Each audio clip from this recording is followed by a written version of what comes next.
नमस्कार, स्वागत है आपका हमारे इस खास कार्यक्रम में। मैं हूं आपकी होस्ट ज्योतिका। दादा साहेब फाल्के सम्मान फिल्मी दुनिया का सबसे बड़ा सम्मान है और इस बार इसका 51वां संस्करण दक्षिण भारतीय फिल्मों के सुपरस्टार रजनीकांत को दिया जाएगा। दादा साहेब फाल्के सम्मान को भारत सरकार हर साल किसी व्यक्ति विशेष को भारतीय सिनेमा में उनके आजीवन योगदान के लिए देती है। इसकी शुरुआत भारतीय फिल्मों के पितामह दादा साहेब फाल्के के जन्म शती वर्ष 1969 से हुई थी और तब से ये सिलसिला अनवरत जारी है। जैसे ही सूचना और प्रसारण मंत्री प्रकाश जावड़ेकर ने इसका ऐलान किया, सभी ओर से बधाइयों का सिलसिला शुरू हो गया। और हो भी क्यों ना, 5 सदस्यों की जूरी ने एक मत से थलाइवा के लिए इस सर्वोच्च पुरस्कार की सिफारिश जो की। रजनीकांत पिछले करीब 5 दशक से फिल्मी पर्दे पर अपना जादू अब तक बनाए हुए हैं और उनका ये जादू ऐसा है कि लोगों के सर चढ़कर बोलता है। आज अपने इस खास प्रोग्राम में बात होगी थलाइवा के जीवन के अनछुए पहलुओं की। तो चलिए फिर शुरुआत करते हैं। रजनीकांत को तलाइवा कहा जाता है। तलाइवा यानी लीडर। रजनीकांत के चाहने वाले पूरी दुनिया में हैं। उनका स्टाइल सबसे अलग है। एक ऐसा प्रतिष्ठित अभिनेता जिसने 50 साल से भारतीय दिलों पर राज किया और अपने अभिनय का दीवाना बना दिया। ऐसे ही महान अभिनेता को 3 मई के दिन भारतीय सिनेमा के सर्वोच्च सम्मान दादा साहेब फाल्के पुरस्कार से सम्मानित किया जाएगा। एक बहुत हमें खुशी है कि देश के सभी भागों से फिल्मकार, अभिनेता, अभिनेत्री, गायक, संगीतकार, सभी लोगों को समय समय पे दादा साहब फाल्के अवार्ड मिला है। आज इस साल का ये दादा साहब फाल्के अवार्ड महान नायक रजनीकांत को घोषित करते हुए हमें बड़ी खुशी है। रजनीकांत को 91 फाल्के पुरस्कार देने के लिए 5 सदस्यों की जूरी ने एक मत से उनके नाम की सिफारिश की। जूरी में आशा भोसले, सुभाष घई, मोहन लाल, शंकर महादेवन और विश्वजीत चैटर्जी शामिल थे। तलाइवा की इस उपलब्धि के लिए प्रधानमंत्री नरेंद्र मोदी ने ट्विटर पर रजनीकांत को बधाई दी और कहा कि कई पीढ़ियों की लोकप्रियता, अतुलनीय काम, विविध भूमिकाएं और एक प्रेरक व्यक्तित्व तलाइवा को दादा साहब फाल्के पुरस्कार मिलने से वो बेहद खुश हैं। 71 साल के रजनीकांत पिछले 5 दशक से सिनेमा जगत पर राज कर रहे हैं। अपने लिए इस सम्मान की घोषणा के बाद रजनीकांत ने ट्विटर पर अपनी भावनाएं व्यक्त की और बेहद प्रतिष्ठित दादा साहेब फाल्के पुरस्कार प्रदान करने के लिए भारत सरकार, प्रधानमंत्री मोदी और सूचना प्रसारण मंत्री प्रकाश जावड़ेकर समेत जूरी को शुक्रिया अदा किया और इस पुरस्कार को उन सभी लोगों को समर्पित किया जो उनकी इस यात्रा का हिस्सा रहे। रजनीकांत ने ईश्वर का इसके लिए आभार जताया। एक और ट्वीट में तलाइवा ने प्रधानमंत्री नरेंद्र मोदी की बधाई का जवाब देते हुए लिखा, आदरणीय और प्रिय नरेंद्र मोदी जी, आपकी शुभकामनाएं और प्रतिष्ठित दादा साहेब फाल्के पुरस्कार पाकर सम्मानित महसूस कर रहा हूं। आपका और भारत सरकार का दिली शुक्रिया। 12 दिसंबर 1950 को बेंगलुरु के एक सामान्य मराठी परिवार में जन्मे रजनीकांत ने अपनी मेहनत से वो मुकाम हासिल किया है जहां तक पहुंचना लगभग नामुमकिन है। तो हम लोगों ने, ज्यूरी मेंबर्स ने जो उन्हें चुना, क्योंकि चुनने में भी हमें बहुत दिक्कत थी कि बहुत से और भी वरिष्ठ लोग हैं जिनको कि दादा साहब फाल्के अवार्ड मिलना चाहिए और मिल सकता है और मिल जाएगा, लेकिन रजनीकांत जी के बारे में जो सोचा गया कि आज तक इनको क्यों नहीं दिया गया, बहुत इतना लेट क्यों हुआ। शायद कभी कभी एक समय होता है, अपने समय में मिलता है, क्योंकि मैं निजी तौर पे भी उनको जानता हूं कि जो अपने प्रोफेशन में साइंस, कॉमर्स, आर्ट में एक्सीलेंस है उनको तो अवार्ड मिलता है, लेकिन रजनीकांत के जो अंदर एक इंसान है वो उतना ही महान है जितना कि वो अपना महान स्टार है या महान अभिनेता है। अगर वो महान आएगा तो मैं कहूँगा वो महापुरुष भी हैं, क्योंकि मैं उनसे निजी बहुत सी बातें करता हूँ। स्पिरिचुअल लेवल पे भी हम बात करते हैं, सोसाइटी के बारे में, नेशन के बारे में वो बात करते हैं, और आज भी उनके लिए, जनता के लिए कंपैशन और जनता के लिए जो उनका प्रेम है और पूरे देश की जो चिंताएं हैं या चुनौतियां हैं उनके बारे में वो डिस्कस करते हैं। दक्षिण भारत समेत दुनिया भर में रजनीकांत को उनके प्रशंसक भगवान का दर्जा देते हैं। 25 साल की उम्र में फिल्मी करियर की शुरुआत करने वाले तलाइवा की पहली तमिल फिल्म अपूर्वा रागनगाल थी। लीड रोल में उनकी पहली तमिल फिल्म 1978 में भैरवी आई। इस फिल्म से रातों रात रजनीकांत स्टार बन गए। ये एक शख्स है जिन्होंने शुरुआत की थी बस कंडक्टर से, और वहां से वो दादा साहब फाल्के अवार्ड के जीत गए हैं, उनको पुरस्कार मिला है। ये बहुत ही फिनोमिनल राइस है, और जो यूथ है उनको ये चीज ध्यान में रखना चाहिए कि एक आदमी ने कितनी मेहनत की होगी। देखिए, मेहनत किए बगैर आदमी इस लेवल पर नहीं पहुंच सकता जहाँ रजनीकांत जी पहुंचे। वो लेवल पे पहुंचना एक एग्जाम्पल है जो हमारे सारे नौजवान हैं, उनको देखना चाहिए और उनको कोशिश करना चाहिए कि हम भी अपनी जिंदगी में यहाँ से वहां पहुंचे जहाँ रजनीकांत जी पहुंचे। और रजनीकांत जी के जो फिल्में हैं, ठीक है, इनको मैं जानता हूँ 1984 से, और मेरी मुलाकात उनसे होती रहती थी। और फिर बहुत ही एक गैप आया था जब नहीं मिला था, और फिर मैं चेन्नई गया था, वहाँ रोबो 2.0 के सेट पे गया था, तो रजनी को मैं मिला था कुछ करीबन 5 या 6 साल के बाद। लेकिन वो रजनीकांत में कोई फर्क नहीं था, वही रजनीकांत थे जो पहले मिलते, जितने अच्छे तरीके से जैसे मिले, जैसे गल लिख के उन्होंने बात की। और रजनीकांत की जो फिल्में हैं, मैं उनकी फिल्में देख चुका हूँ। बॉम्बे में एक सिनेमा है जहाँ पर सुबह 6 बजे पहला शो होता था रजनी जी की हर फिल्म का। मैं सारी फिल्म उनकी वहीं देखता था जाके, क्योंकि वो जो एक एटमॉस्फेयर था देखने का, वो दुनिया में कहीं नहीं देखने को मिलता। सिने जगत में उनके बेशकीमती योगदान को ध्यान में रखते हुए उन्हें कई पुरस्कारों से नवाजा जा चुका है। रजनीकांत का स्टाइल सबसे हटकर है, लेकिन वो फिल्मों में जितने स्टाइलिश दिखते हैं, असल जिंदगी में वे उतने ही सुलझे और सरल इंसान हैं। शायद ये एक बड़ी वजह है कि दुनिया भर में उनके फैंस उन्हें इस कदर चाहते हैं और सिर आंखों पर बिठाते हैं। Bureau report, DD news. वक्त एक छोटे से ब्रेक का, फौरन हाजिर होंगे। देखते रहिए हमारा ये खास कार्यक्रम। Your window to rising India. India's voice on global platforms. Latest news from India and around the world. In-depth analysis of global headlines. Watch DD India in your country. Available for downlink in Middle East countries. STTV broadcast is available through the satellite GSAT 17 at 93.5 degrees east. HDTV broadcast is available through the satellite GSAT 10 at 83 degrees east. For technical details, scan here. Switch to DD India now.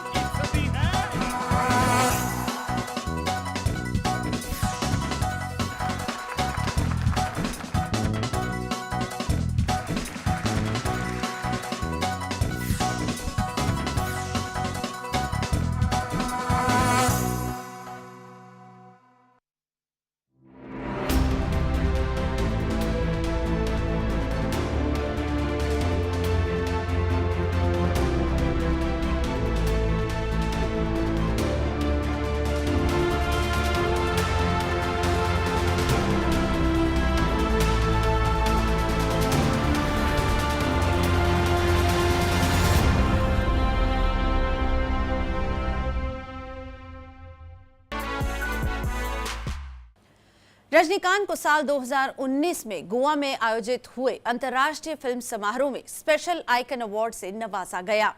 इसी मौके पर हमने उनसे खास बातचीत की, जिसमें उन्होंने अपने फिल्मी सफर के बारे में, अपने परिवार के बारे में खुलकर बातचीत की। आइए इसी बातचीत के कुछ खास अंश आपको दिखाते हैं।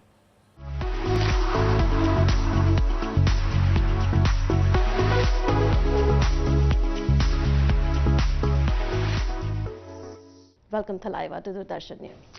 Thank you. So 5 years back in 2014, you were conferred with Centenary Award of Indian Film Personality of the Year. This time around, you are being honored with the Icon of Golden Jubilee of IFFI Award. You represent 50 years of cinematic excellence. Your thoughts on these honors? First, when they announced this award for me, it was a very pleasant shock. I really thought, actually, do I deserve this honor? So then, yes, I humbly, accepted this award. My heartfelt thanks to Indian government. From that humble beginning, what I am today, all credit goes to actually first my parents and God's blessings and the film fraternity. Yes, all these my producers, directors, and especially my fans who are loving me from the beginning till today. My entire film journey, the turning point is meeting K. Balachandar. Okay. Yeah. He changed my life. Yeah, of course, I came to Madras and joined Film Institute to become an actor. But I never thought actually becoming a hero, and actually in the Film Institute also, I was in Kannada batch. I don't know even Tamil also. Yeah. So Balachandar sir, identified me, he's genius. Everyone knows about it. And he only told me, just learn Tamil, then you'll see where I am taking you to. So he was so much confidence in me. So he identified and he shown me, something in me, to me. It is actually, not a very small character in Abraham. Actually, I acted in that. But while signing the picture itself, the Balachandar sir told me, it is only a beginning. It is only a trial. So I have a film for you. It is Mundu Mudichu actually. In Mundu Mudichu, that is actually a proper introduction. Actually, he gave me as a villain, as an anti-villain, as an anti-hero, that kind of character. Even KB sir himself, of course, he identified and he wants me to be a good character artist, like that. He never, even Balachandar sir never thought actually I'll become a hero.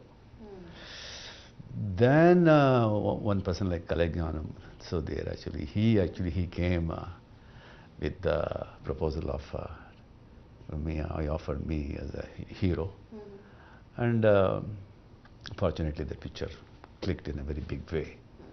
So then that hero brand stamped on me. So it is like, it is like from that day onwards till today, by God's grace, Yeah. the language is the problem. So otherwise, when acting, emotions, everything is the same, but only language is the problem. In the initial, actually, I felt really difficult to act in Hindi films. Yeah. So then actually I picked up. Gradually later I picked up. But actually to cope up with, not all three languages, two languages mainly. Then actually I was concentrating only Tamil and Hindi, actually in 90s, 83 to 90s.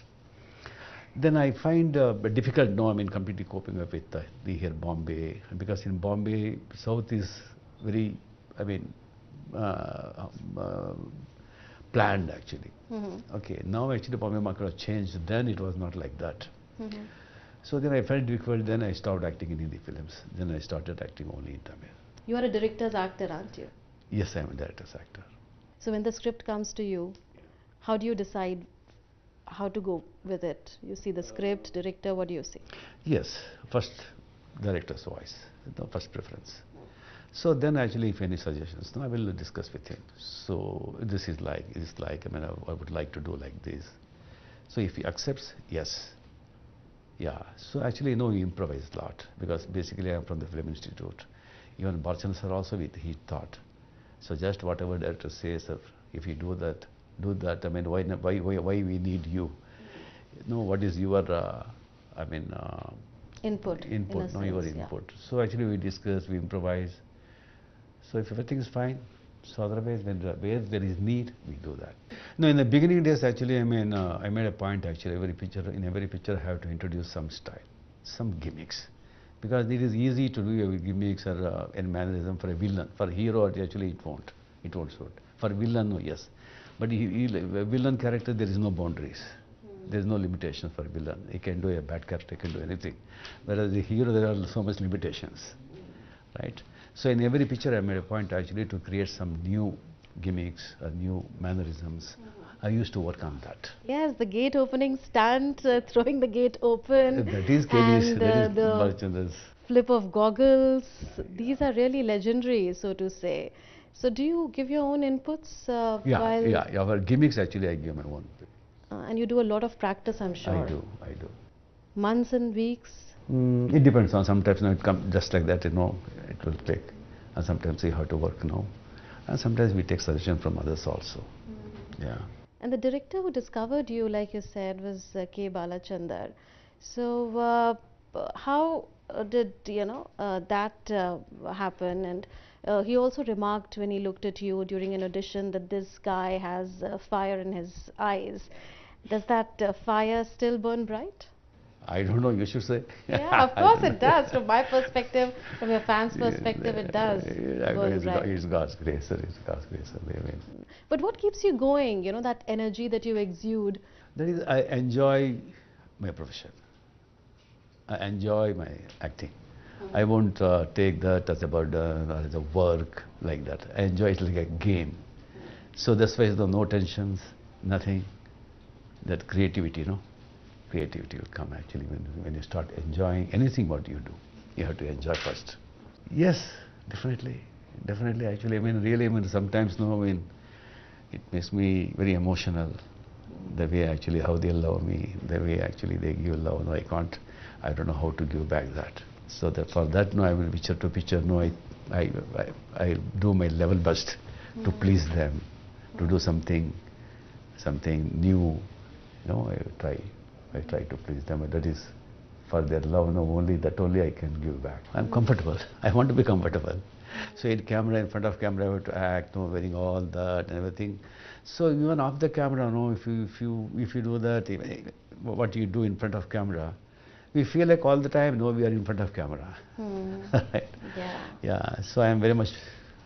People accepted it. Yeah, fine. You worked with young actors. Any advice that you would have for many young aspirants also who would want to join the film industry? First of all, actually, they should enjoy their work. Yeah, whatever they do, they should enjoy. They should enjoy. That is the most important thing. One should be busy. That is the most important. Especially when you are across 40 or 50 or 55, this thing. Mr. Bachchan is a great inspiration for me. Great inspiration for me. Absolutely. Yeah. So actually, he strongly believed and actually advised me. He's a very good friend of mine. Doesn't he keep busy? Be busy. You're in constant touch with him? Yes. Yeah. That is the most important thing. And do what I like to do. Do what I don't bother with what people say, criticize. Don't give ear to them. You have a great equation with him, isn't it? Yeah, very much. Right, Rajnikant. Yeah. Thalaiwar, it was a pleasure to have you on Doordarshan News. My pleasure. Really a privilege for Doordarshan News to have you. Thank you. Thank you.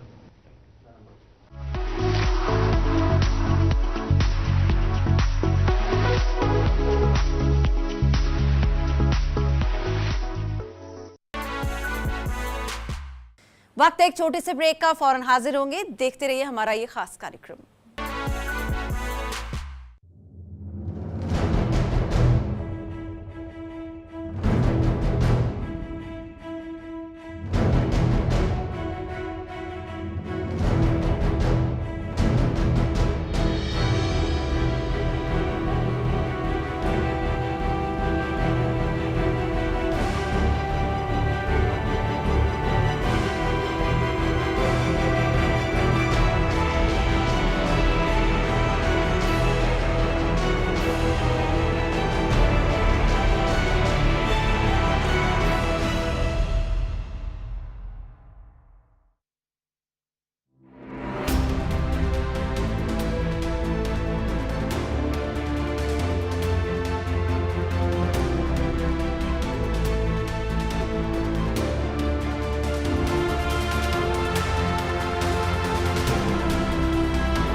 Your window to rising India.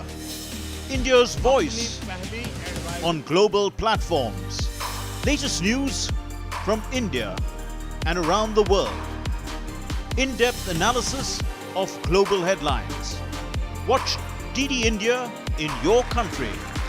Available for downlink in Middle East countries. STTV broadcast is available through the satellite GSAT 17 at 93.5 degrees east. HDTV broadcast is available through the satellite GSAT 10 at 83 degrees east. For technical details, scan here. Switch to DD India now.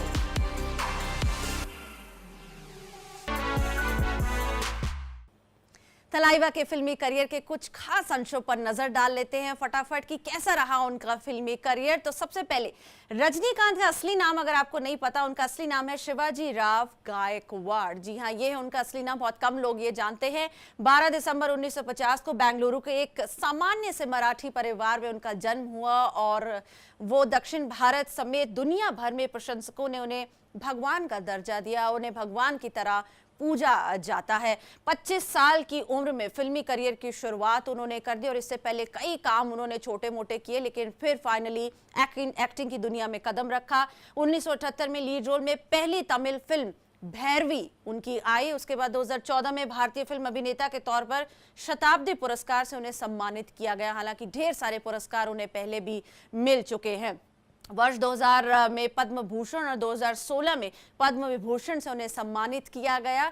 Tamil, Telugu, Kannada, Malayalam, Hindi और बंगाली सहित कई भाषाओं में 170 से ज्यादा अधिक फिल्मों में उन्होंने काम किया है। 1988 में अंग्रेजी एक्शन एडवेंचर ब्लडस्टोन में अभिनय की दुनिया में उन्हें एक बार फिर से सराहा गया।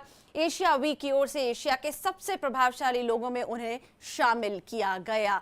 तो कुछ एक जो खास पॉइंट्स हैं उनके फिल्मी करियर से जुड़े हुए, उनकी जिंदगी से जुड़े हुए, जो शायद लोगों को बहुत कम पता है और शायद बहुत कम पता है कि उनका भगवान जो है कितना ज्यादा सरल है, जमीन से जुड़ा हुआ है, लेकिन फिर भी वो एक चमकता सितारा है।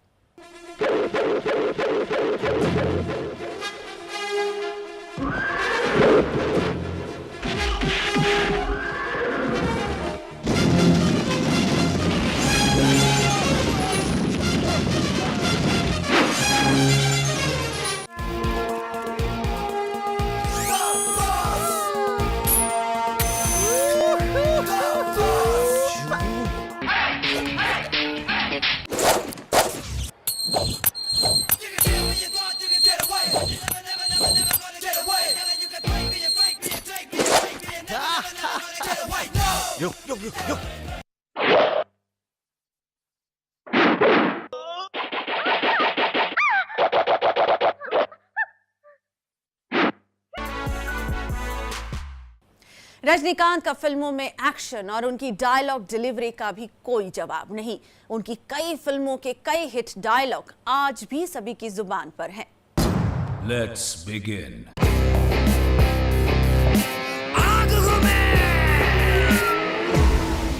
बहुत बड़ी गलती की है तूने यहाँ अकेले आकर। मुन्ना, झुंड में तो सुअर आते हैं।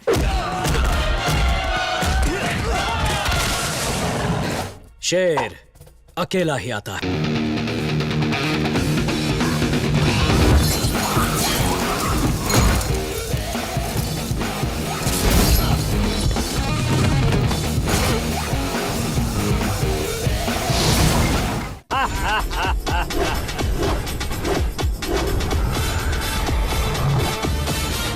स्टाइल देखा अपन का सबसे अलग। हिंदी फिल्मों में यहाँ काला तिल, बड़ी बड़ी मूछें, लुंगी पहने हुए को अमरीश पुरी, ओए कबाली ऐसे बुलाते ही सर झुकाकर जी मालिक बोलकर खड़ा हो जाता है। ऐसा कबाली समझा है क्या? कबाली है।